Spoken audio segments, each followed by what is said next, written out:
कुखुरा ल्याउनु बन्थ्यो उता माथि कता बज्यो बुलाउनु पर्ने हो रात मलाई भ्याएको त्यो रोटी हेरेर यता राखेको थियो त्यो रगत पर्छ त्यो अहिले यसो पूजा गरुन्जेल पूजा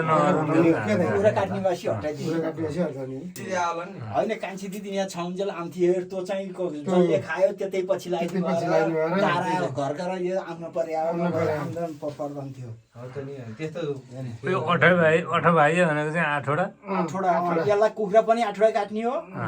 रोटी पनि 8वटै चढाउने हो त्यही भएर कुलदेवता नुहाइ खाने बेला हामीले 8वटा रोटी हालेर 8वटा चढाउने क्या त अहिले पछि जहिले पनि गर्दाखेरि चाहिँ यो हो अनि कुलदेवता भनेको हामी त्यही अहिले नभए धुप हाल्ने हो कालो बिरुवा भनेको 2टा रोटी चढाउने अनि त्यो चाहिँ अरूलाई दिन नदिने रेडीमा राख न रेडी त अब पहर पूजा चाहिँ छ परमेश्वर हामीले जे जाने हम त्यस्तै पूजा गरे हम कसैलाई पनि दुख पिरो नदिनु होला हाम्रा पहिलो गोठी खलकलाई सबैलाई भलो राम्रो रक्षा गर बौसीले उठाउँदा नउठा यी भएमा यी देउता बौसीले उठाउँदा उठ्दैन नि राजा हो फेरि तिन चाहिँ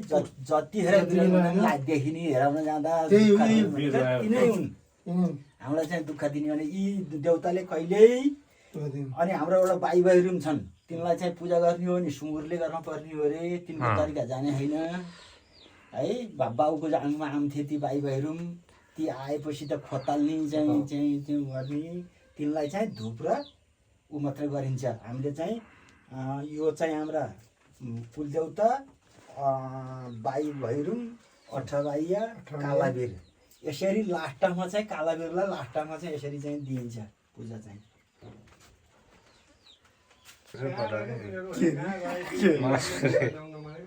के रे जयला मासु पठाउने मान्छे चितुन पानी आउँदैन ज्वाइँलाई भन्दा कसको ज्वाइँ उसै नै भएन नि त कसो हाम्रो यहाँ पनि रहेछ त यो बत्ती के हाम्रो मिराको कि एनमा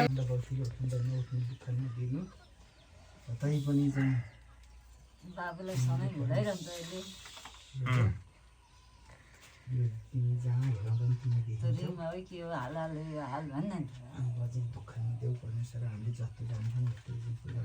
उसलाई मुद्दा हालेर राख्छु मैले यालो हाल्ला त्यो हाल्ला चेक छ 16 लाख रुपियाँ